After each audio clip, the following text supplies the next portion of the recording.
ladies and gentlemen. The Vice President and I are very pleased to welcome you to our press conference. I would like to thank Governor Noyer for his kind hospitality and express our special gratitude to his staff for the excellent organization of today's meeting of the Governing Council. We will now report on the outcome of today's meeting, which was also attended by the Commission Vice President, Mr. Rehn. Based on our regular economic and monetary analysis, we decided to keep the key ECB interest rates unchanged. Incoming information and analysis have further underpinned our previous assessment. Underlying price pressures in the euro area are expected to remain subdued over the medium term. In keeping with this picture, monetary and in particular credit dynamics remain subdued. Inflation expectations for the euro area continue to be firmly anchored in line with our aim of maintaining inflation rates below but close to 2% over the medium term. At the same time, real GDP growth in the second quarter was positive, after 6 quarters of negative output growth, and confidence indicators up to September confirm the expected gradual improvement in economic activity from low levels. Our monetary policy stance continues to be geared towards maintaining the degree of monetary accommodation warranted by the outlook for price stability and promoting stable money market conditions. It thereby provides support to a gradual recovery in economic activity. Looking ahead, our monetary policy stance will remain accommodative for as long as necessary. In line with the forward guidance provided in July, the Governing Council confirms that it expects the key ECB interest rates to remain at present or lower levels for an extended period of time. This expectation continues to be based on an unchanged overall subdued outlook for inflation extending into the medium term, given the broad-based weakness in the economy and subdued monetary dynamics. In the period ahead, we will monitor all incoming information on economic and monetary developments and assess any impact on the medium-term outlook for price stability. With regard to money market conditions, we will remain particularly attentive to developments which may have implications for the stance of monetary policy and are ready to consider all available instruments. Let me now explain our assessment in greater detail, starting with the economic analysis. Following 6 quarters of negative output growth, euro area real GDP rose quarter on quarter by 0.3% in the second quarter of 2013, also supported by temporary factors related to unusually adverse weather conditions in some euro area countries earlier this year. Developments in industrial production data point to a somewhat weaker growth at the beginning of the third quarter, while survey-based confidence indicators up to September have improved further from low levels, overall confirming our previous expectations of a gradual recovery in economic activity. Looking ahead, output is expected to recover at a slow pace, in particular owing to a gradual improvement in domestic demand, supported by the accommodative monetary policy stance. Euro area economic activity should, in addition, benefit from a gradual strengthening of external demand for exports. Furthermore, the overall improvements in financial markets seen since last summer appear to be gradually working their way through to the real economy, as should the progress made in fiscal consolidation. In addition, real incomes have benefited recently from generally lower inflation. This being said, Unemployment in the euro area remains high, and the necessary balance sheet adjustments in the public and private sectors will continue to weigh on economic activity. The risks surrounding the economic outlook for the euro area continue to be on the downside. Developments in global money and financial market conditions and related uncertainties may have the potential to negatively affect economic conditions. Other downside risks include higher commodity prices in the context of renewed geopolitical tensions, weaker than expected global demand, and slow or insufficient implementation of structural reforms in euro area countries. According to Eurostat's flash estimate, and broadly in line with expectations, euro area annual HICP inflation decreased in September 2013 to 1.1 from 1.3 in August. On the basis of current future prices for energy, annual inflation rates are expected to remain at such low levels in the coming months. Taking the appropriate medium-term perspective, underlying price pressures are expected to remain subdued, reflecting the broad-based weakness in aggregate demand and the modest pace of the recovery. Medium to long-term inflation expectations continue to be firmly anchored in line with price stability. The risks to the outlook for price developments are expected to be still broadly balanced over the medium term, with upside risks relating in particular to higher commodity prices, as well as stronger than expected increases in administered prices and indirect taxes, and downside risks stemming from weaker than expected economic activity. Turning to the monetary analysis, data for August indicate that the underlying growth of broad money, M3, and in particular credit, remains subdued. Annual growth in M3 continued to be broadly stable at 2.3% in August, compared with 2.2% in July. Annual growth in M1 remained strong, but decreased to 6.8% in August from 7.1% in July. Net capital inflows into the euro area continue to be the main factor supporting annual M3 growth, while the annual rate of change of loans to the private sector remained weak. The annual growth rate of loans to households stood at 0.4% in August, broadly unchanged since the turn of the year. The annual rate of change of loans to non-financial corporations was minus 2.9% in August, compared with minus 2.8% in July. Weak loan dynamics for non-financial corporations continue to reflect primarily their lagged relationship with the business cycle, credit risk, and the ongoing adjustment of financial and non-financial sector balance sheets. Since the summer of 2012, substantial progress has been made in improving the funding situation of banks, and in particular in strengthening the domestic deposit base in a number of stressed countries.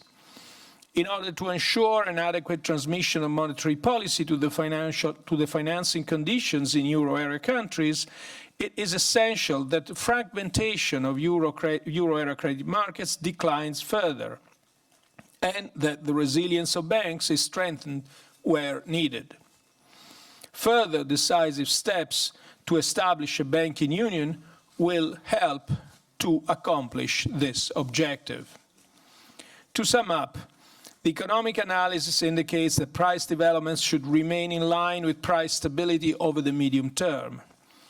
A cross-check with the signals from the monetary analysis confirms this picture. As regards fiscal policies, euro area countries should not unravel their efforts to reduce deficits and put high government debt ratios on a downward path. The draft budgetary plans that countries will now deliver for the first time under the two-pack regulations need to provide for sufficiently far-reaching measures to achieve the fiscal targets for 2014. Governments must also decisively strengthen efforts to implement the needed structural reforms in product and labour markets. These reforms are required not only to help countries to regain competitiveness and to rebalance within the euro area, but also to create more flexible and dynamic economies that generate sustainable economic growth and employment. We are now at your disposal for questions. Enable as many questions as possible. We'll take 2 per person, and we'll start with Ingrid Melander from Reuters.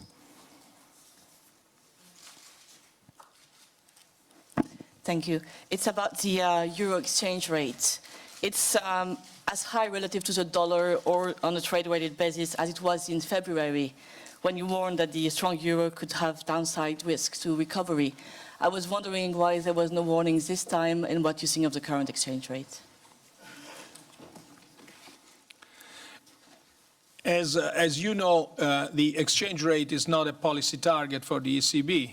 The target for the ECB is medium-term price stability. However, the exchange rate is important for growth and for price stability, and we are certainly attentive to these developments. Thank you. Michael Steen, FT. Hi, Mr. Draghi. You said in your introductory statement that in terms of money markets, you were prepared to use all available instruments. Why not then narrow the corridor between the refinancing rate and the deposit rate, as I think Mr. Pratt suggested in an interview with Les Echos on the 16th of September? And the second separate question about the single supervisory mechanism. You've said in the past that you're confident that there will be backstops in place before the ECB formally takes over. It strikes me we're not quite there yet. Can you outline how that is actually going to happen by next October? Thanks. Thank you. Now, you're asking in an indirect way whether we discussed an interest rate cut, which would narrow the corridor. In fact, I mean, there was a discussion, and as last time, some governors observed that improvements in the economy would not justify this discussion, but other governors believed that the discussion was warranted. In the end, we decided to leave interest rates as at the present level. Having said that, let me just, on the broader developments of liquidity, let me just restate what I said in Parliament, in the European Parliament, because it's quite telling.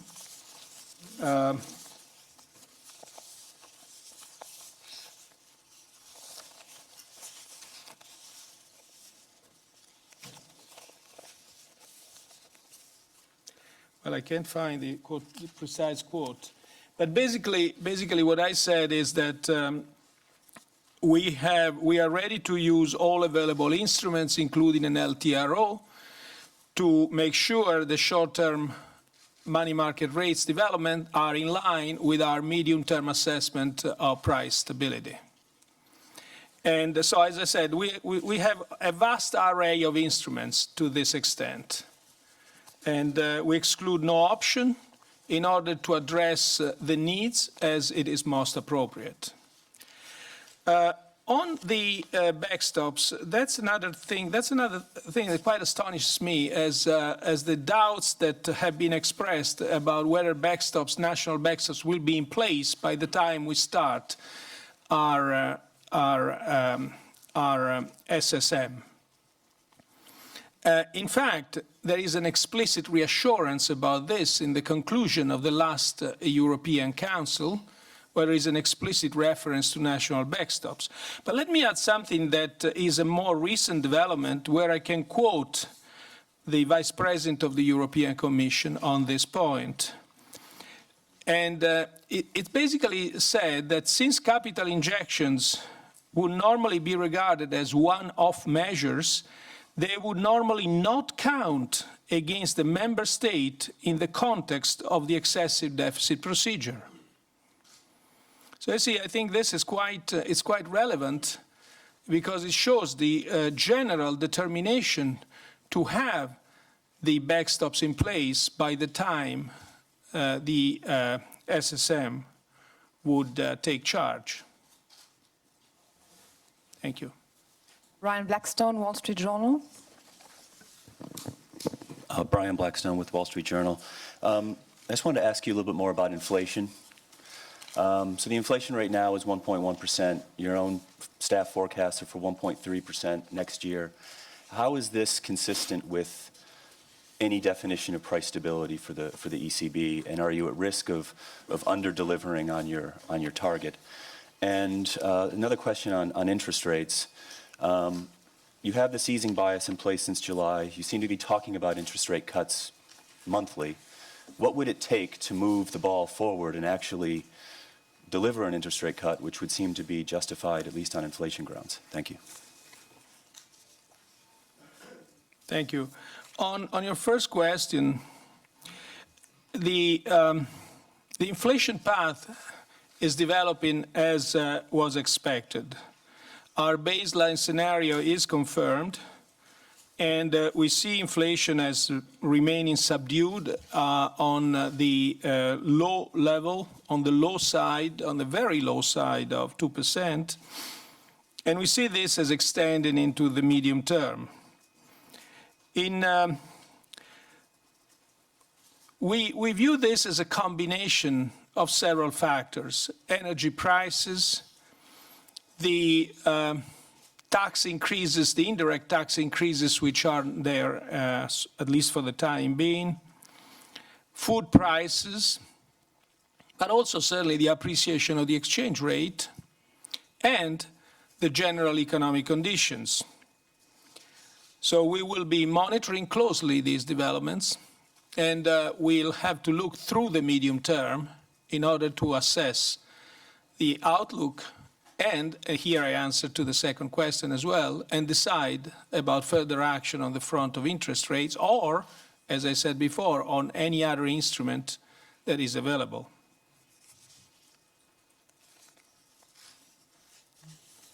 Benouda Abdedaim, BFM.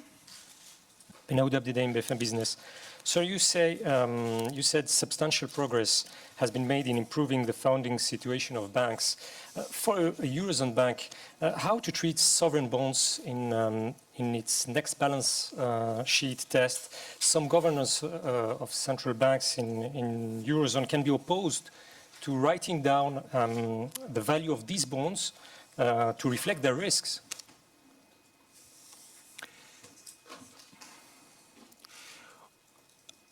A communication on the a precise communication on the asset quality review will be given in the second part of the month of October, in the second half of October.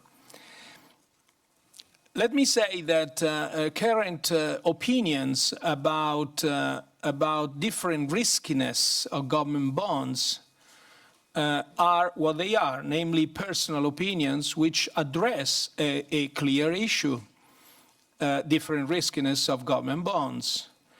But let me also say that no action is being envisaged or no policy has ever been discussed by the Governing Council to this extent. Thank you. Joanna Trick, Market News. Mr. Draghi, to what extent could the harmonization of definitions and provisioning for non-performing loans as part of the asset quality review increase fragmentation, and which countries might be particularly affected as a result of that? My second question is, what are the chances that credit is actually going to improve before the conclusion of the asset quality review and the stress test? I'm sorry, what is the, what's the chance? Can you repeat the second question? What are the chances that credit could actually recover and pick up before the conclusion of the stress tests and the quality review, which might be well into next year, and what does that mean for the recovery? Well, let me say immediately to the second question that we have, frankly, strong hopes that credit will recover before the end of the asset quality review. I mean, we would be in a very, very bad shape if credit were not to recover by then. The asset quality review and the stress tests are foreseen to be concluded before we take over as SSM, before the ECB takes over the SSM, which means by almost the end of next year. And by then, we all, I think the Governing Council, collectively strongly hope that credit will have recovered by then. On the first point, you're right, there are many definitions of non-performing loans. And we will have to harmonize these definitions and be rigorous. The whole exercise of the asset quality review and the balance sheet assessment and the stress test makes sense only if they are credible. To be credible, they have to be transparent and rigorous. Otherwise, they are useless. And I can only confirm that the will of the Governing Council and of the supervisors is to decide policies, take decisions in the coming months along these guidelines, namely to be transparent and rigorous. Could that increase fragmentation? I don't think so. To shed light on the banking system does not increase fragmentation by itself. It's fear, it's uncertainty that has produced fragmentation. So I think it will have just the opposite effect. And I don't expect major disasters, but it's quite important that full light be shed and full transparency be there. And that would certainly decrease fragmentation rather than increasing it. Thank you. Jérémy Marais, la GFI.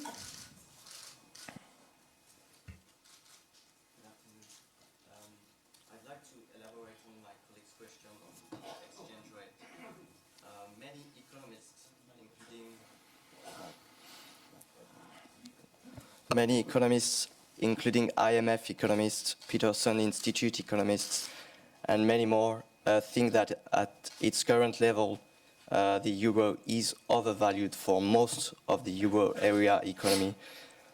Your usual answer to that is that it's close to its long-term average, but that's a totally different question. By saying that, you imply that markets always, anyway, get it right, whereas we all know they sometimes get it wrong. Now, according to the Article 219 of the treaty, the ECB can make a recommendation to the European Council about this issue while respecting the objective of price stability. So my question is, why don't you? From some countries in the euro area, it looks like you pick the articles you want to apply and the articles that you don't want to apply. Thank you. I'm sorry, Victor? No, please. No, I'm just going to correct you a little bit. The article talks about changes in the regime, not on the levels of exchange rates. And the regime is approved, the euro is a floating currency. And there is no discussion whatsoever or willingness from anyone to change that regime. And that's what the treaty says. It's not about current discussions of levels of interest rates, which could not be achieved per se in a regime of floating currencies by definition. Steph. So we respect the treaty in all aspects. Stefan Riesch, Thank you. Bloomberg. Good afternoon, Mr. Draghi. First question on a more global level. How concerned are you, or what impact could the shutdown of the US government and the looming debt ceiling have on the global economy and the European economy? Second question on excess liquidity. You've recently signaled that once excess liquidity goes down to 200 billion or below, that it might be a problem. Does that limit still hold? And if not, is there any limit or close to a limit where you would be concerned about excess liquidity becoming too low? Thank you. Thank you. Well, the U.S. budget shutdown is a risk if protracted. At the present time, the impression one has is that it will not be so. But it's actually, if it were to be protracted, it's certainly a risk for the U.S. and the world recovery. And so we have to have this well present to our minds. On the liquidity, I had many opportunities to discuss and explain that the 200 billion figure was given in a different context. There is no stable relation between this figure and the behavior of short-term money market rates. The figure, the excess liquidity figure, depends on several factors, one of which is the state of fragmentation. The bigger is the fragmentation, the higher is the excess liquidity. And so you can easily accept a lower figure without expecting any reaction on the money market rates if fragmentation decreases. In the I would say, extreme version, when you have a fully and perfectly functioning interbank market, you have no excess liquidity. So I would say, I would urge not to make too much about two things, about the relation between the excess liquidity and short-term money market rates, and about the speed of repayment of the LTRO by the banking system. Thank you. Sara Di Lorenzo, Associated Press. Hi, over here. I'm wondering if you can give any more specific guidance on whether there'll be another LTRO and timing. And then secondly, there was a question about the budget shutdown, but I'm wondering what the effect of a U.S. default would be on the European economy. You're wondering what? If you see the prospect of a U.S. default and what effect that would have. No, the second question, easy to answer, I don't. But on the first question, here I have the famous quote. We are ready to use any instrument, including another LTRO, if needed, to maintain the short-term money market rates at the level which is warranted by our assessment of inflation in the medium term. It's about what I said before, so I still remember things. And which means basically that we exclude no option, and we are ready to act according to need. So having said that, it's just one of our instruments, but having said that, let me just say one thing, that the fixed rate full allotment policy will be in place at least until July 2014. So the intention of the Governing Council is to provide liquidity insurance to banks and to the banking system in Europe. If I have to summarize what is the view of the Governing Council with respect to liquidity, I would say that nobody wants to have a liquidity accident standing between now and the recovery. And second, liquidity ought to be provided to the banking system as needed, but it should not be a replacement for lack of capital. Thank you. Aurélia Badi, Correspondance économique.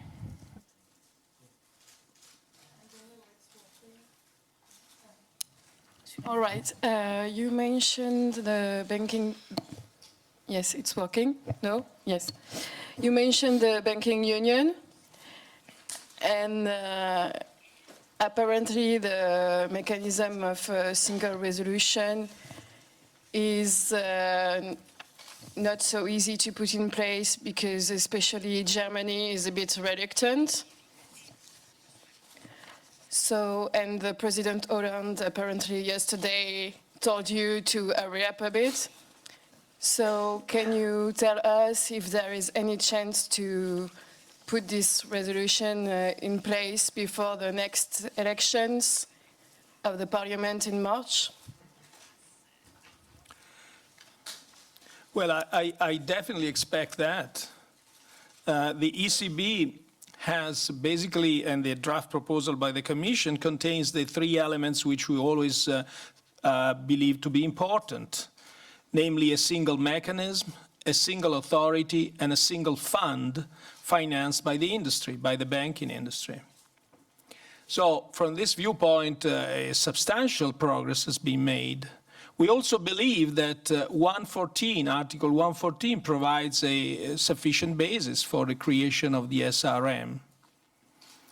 Where we may differ is from the Commission's proposal is that we view the two moments of assessing the non-viability of a certain banking concern and deciding which action should be undertaken as clearly separated.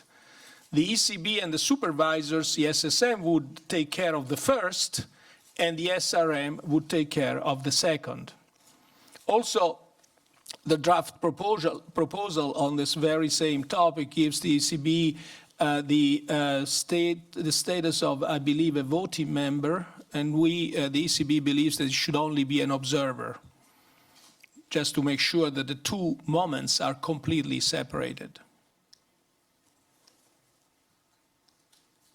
The New York Times.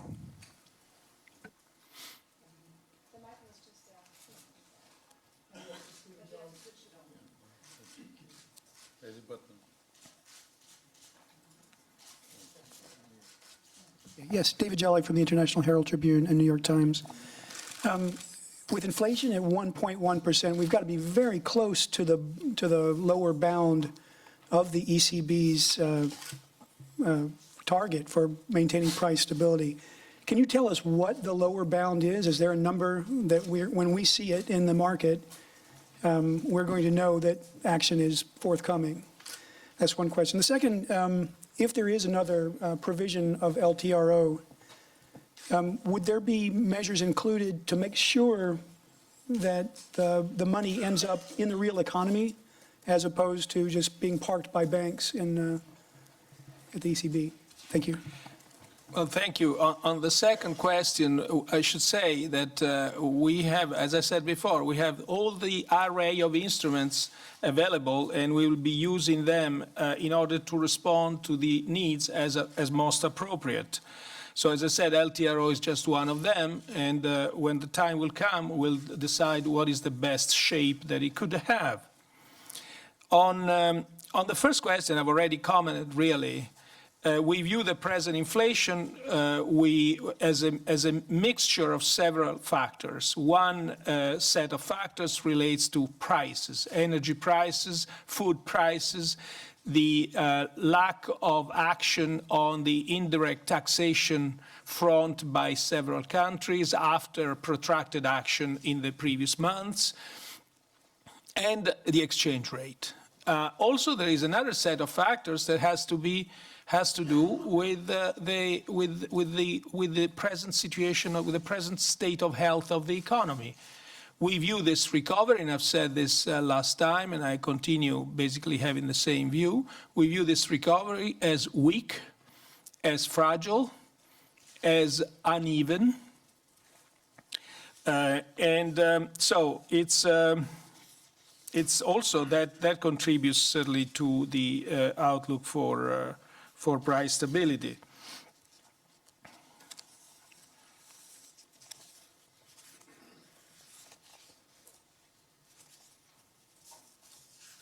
Marica De Feo, Corriere.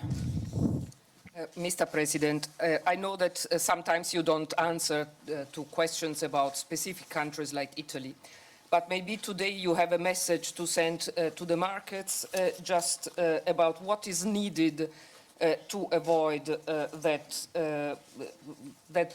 destabilizing risks to growth and to recovery. Well, let me say that I can comment on this in quite general terms.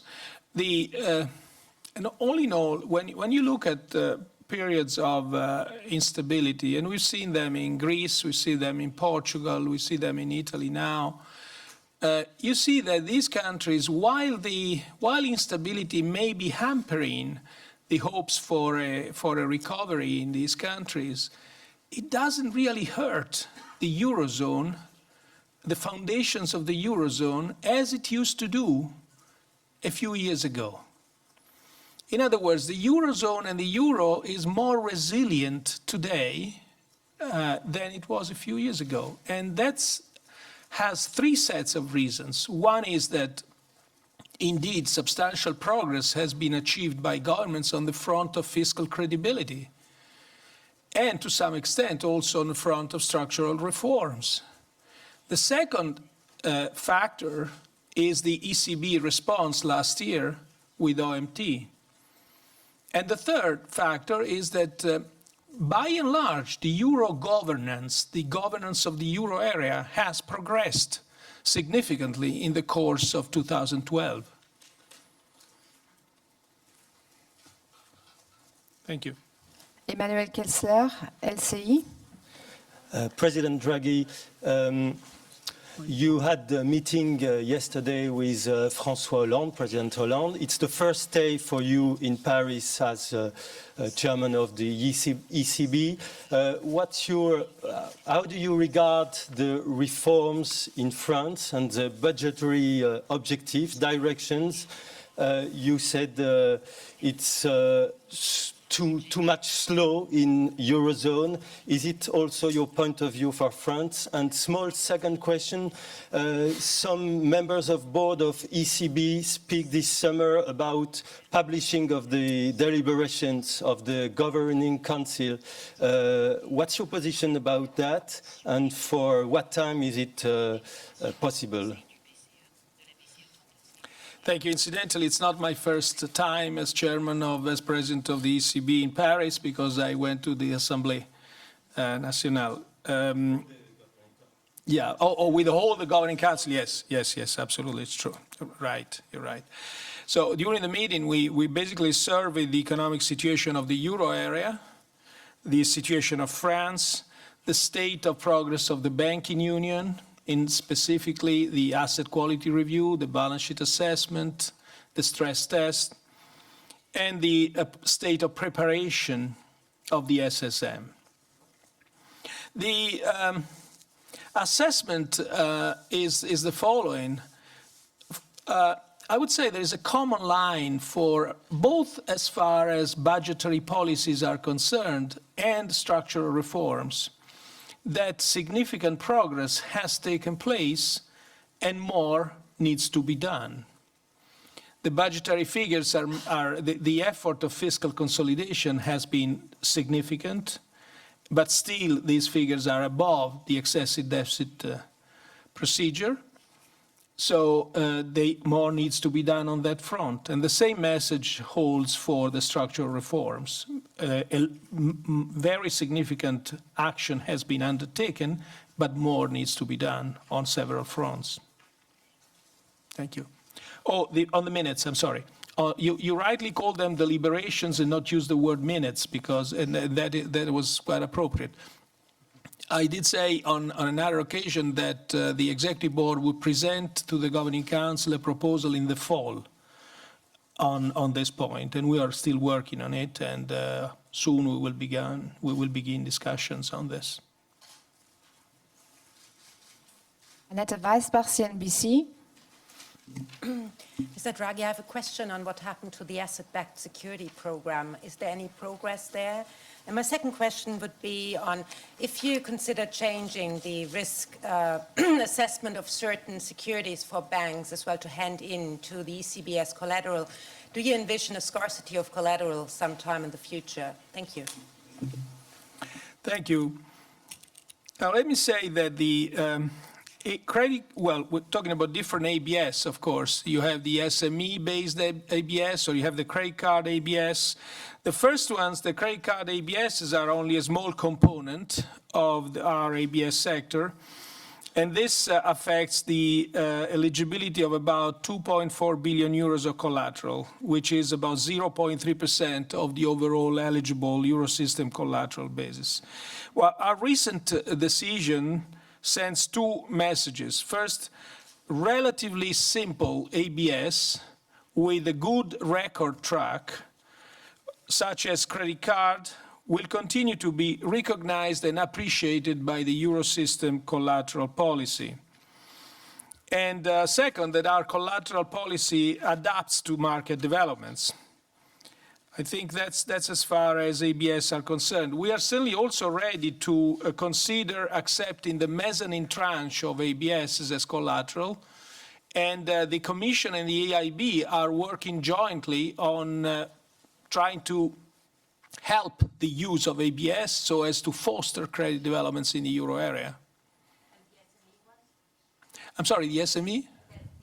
Yeah, the SME-based ABS, yes, yes, indeed. Ouerda Abdelmalek, AFP.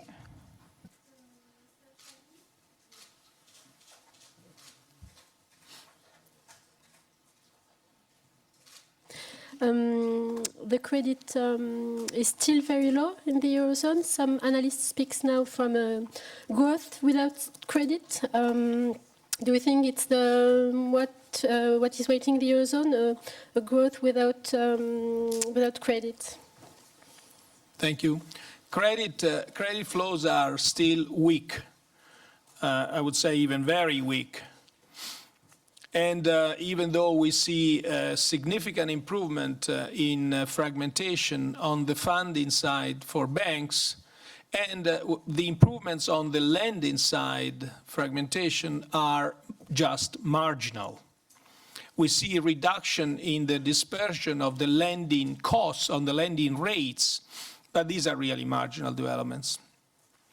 The reason why lending flows, credit flows are still weak are complex, and they concern both demand and supply.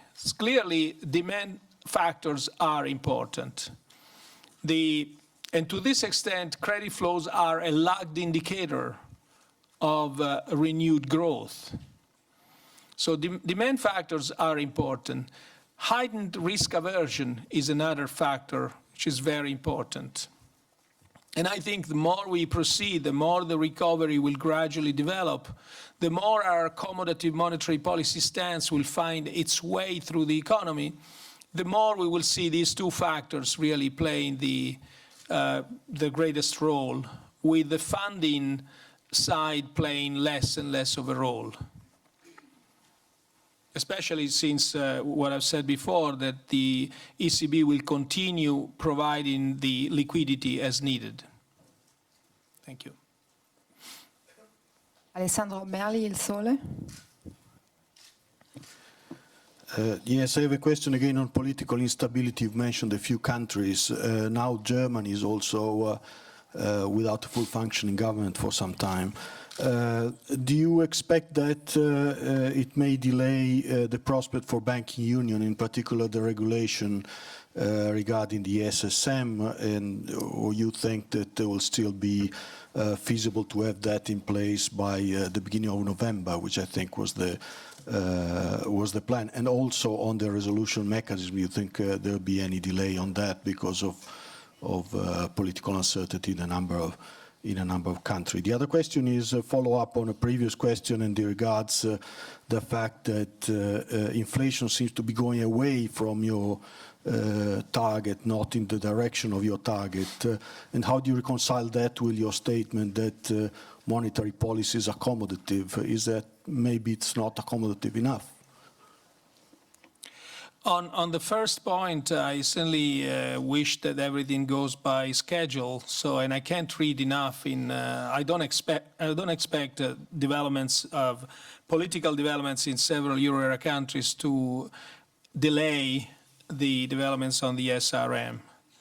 And I don't have enough visibility on these developments anyway, as to be able to judge on this point.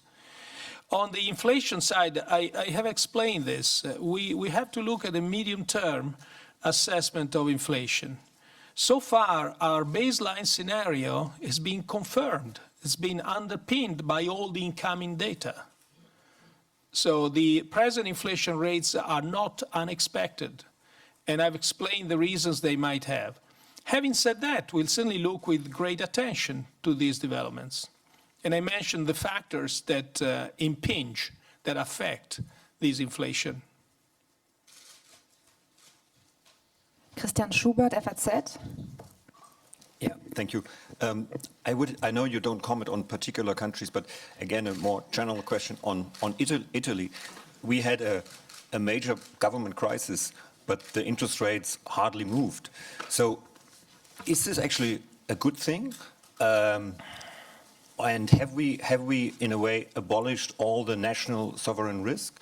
Or don't you want to, and second question, don't you want to keep some sort of, I mean, at least to a certain extent, some sort of national sovereign risk, do you want to keep some sort of reform pressure on governments coming from the financial markets? Thank you.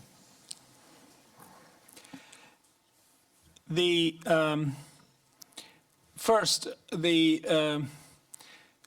I wouldn't make too much of short-term movement of interest rates, but if you had followed markets, it's not entirely correct to say that interest rates hardly moved. They actually did move. Second, I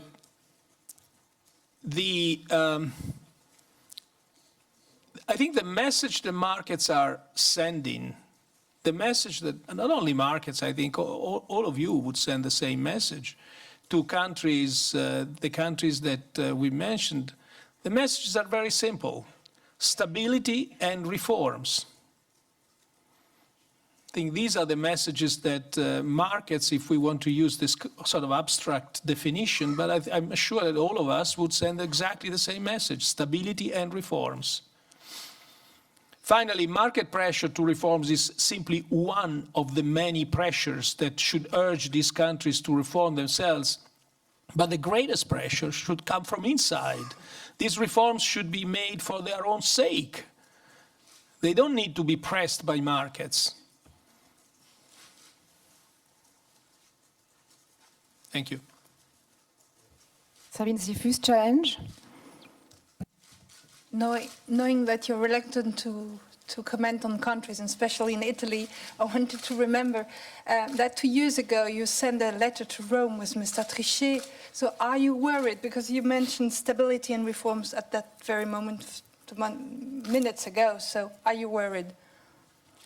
I think, as I said on other occasions and in other countries, as far as other countries are concerned, that significant progress has been achieved, especially on the front of budget consolidation. And probably this is also one of the reasons why the instability has produced some movements, but not dramatic movements. Also, political crises have their own times. You would expect market reactions to bet on an outcome even before knowing how the political crisis would evolve. And rightly so, markets want to analyze the situation before making their bets. So progress has been achieved. And it's been. We shouldn't focus only on one individual country. Progress has been taking place all across the board, and this has strengthened the euro area, as I was saying before.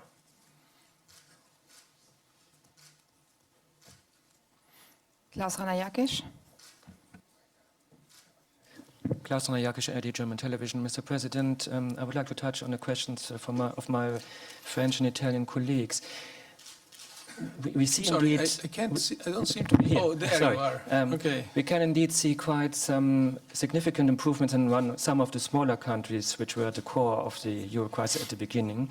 But on the other hand, we see quite some severe economic problems. For example, in this country, like you, Ms. Noyer, has touched on in former statements, but also in Italy. And some people now argue that we currently have a kind of transformation, a kind of shift of the pattern of the crisis away from the smaller countries, more to the bigger central countries of the Union. Do you share this thesis? And if so, would you say that those countries are aware of the responsibility that they have not to accelerate, not to steer up the crisis again? Thank you. Thank you. No, I don't see a shift of crisis from small to large countries. What I see is, and I have to repeat here what I said before, I see a recovery that's weak, that is uneven, that's fragile, And what I didn't say before, it really starts from very low levels already. For example, we are seeing unemployment that's now stabilizing, but at high levels, very high levels. The same thing for youth unemployment. And we're talking about a stabilization of something like 5,000 units out of millions. So that's what I see. That's what I see. The second point you made is also quite valid. Are these countries aware of their responsibilities and of the fact that their own policy actions reverberate on other countries?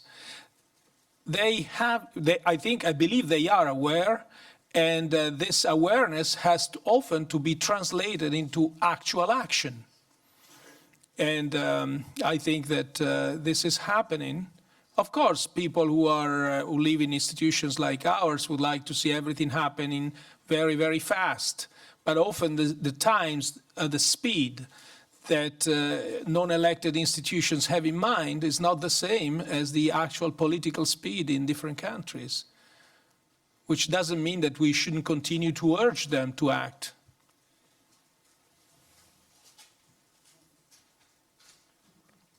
On the fourth round, excuse me, you wanted to speak?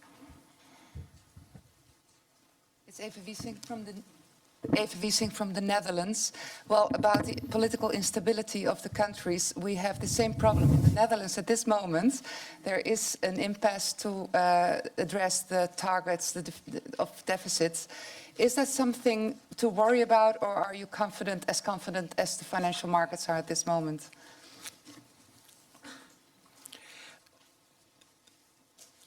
I think that the Netherlands have shown in the past capacity to overcome political crisis. So I'm confident that this will be overcome like the country and have done in the past. Thank you. Bruna Basini, Journal du Dimanche. Yes, Mr. Draghi, I have a question regarding the next elections in March at the European Parliament. Do you think this is going to be a big stress test for Europe with the development of populist votes in several countries? And the other question regarding reforms, France has been said to make reforms à la française. Can you comment on that? I'm sorry, France? France is supposedly doing reforms à la française, meaning superficially. So I would like to for you to comment on that. Thank you. Thank you. Well, I mean, we're getting very political here, friends. You're asking me questions about what I think about. I really don't have any comment to make about the next elections in the European Parliament. I can only have a very sort of narrow-minded viewpoint here. It's quite clear the set of actions that have to be undertaken in order to foster recovery and especially create jobs and decrease youth unemployment, all unemployment, especially youth in some parts of the euro area, are by now pretty clear. As our American friends would say, there is only one way to skin a cat, I think, and that's what, unfortunately, or fortunately, that's what it is. So the issue, in a sense, any action, any political conclusion will be judged under this viewpoint. On the second question, les réformes à la française, I would ask Christian to respond to this. Thank you very much. I have not much to add to what you said already, President. No, but I will repeat it if I may, with my own words. I think a lot has been done, as in all countries in the Eurozone, but a lot remains to be done. I have no particular comment on specific reforms, except that, and I repeat myself also, more needs to be done, especially on structural reforms, to continue the efforts that have been already made. We need to increase the growth potential. It's not unique to France. I mean, it's a comment that I probably could make in general, and that the President has made many times for the Eurozone in general. And we need to put more emphasis on expenditure reduction or control. The increased taxes is the easy part of fiscal consolidation, but the reduction of expenditure is certainly the most important in the medium to long term to enhance the growth potential and the reactivity of an economy. So I will stick at that. Next to Jean-Pierre Robin.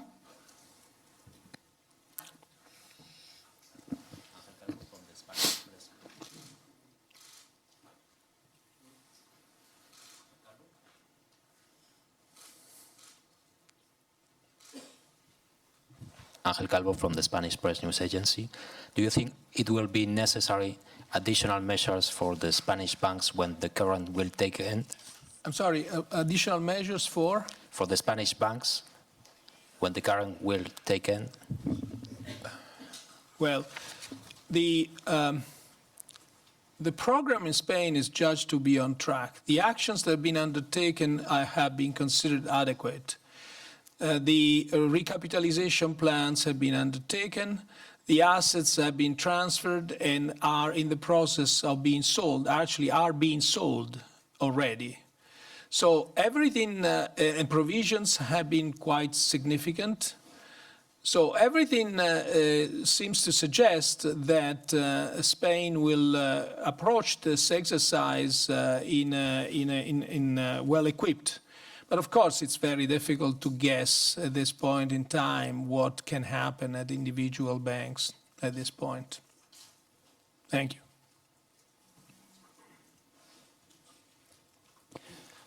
Sohei Ide from Japan's Kyodo News.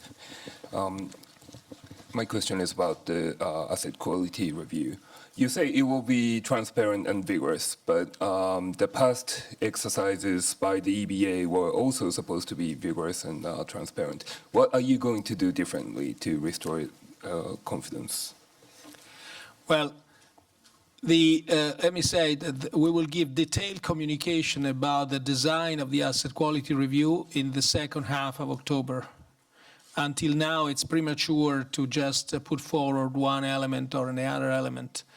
What I can tell you is that people learn, and the general, I would say the unanimous stance with respect to this exercise by all supervisors and governing council members is to be transparent and rigorous.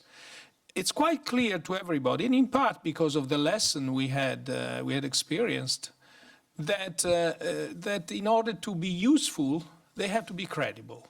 In order to be credible, they have to be transparent and rigorous. In this order, exactly. So the process has to be absolutely transparent, and I think we are doing much to this extent. Also consider the difference with respect to the previous exercise as far as the plurality of actors is concerned.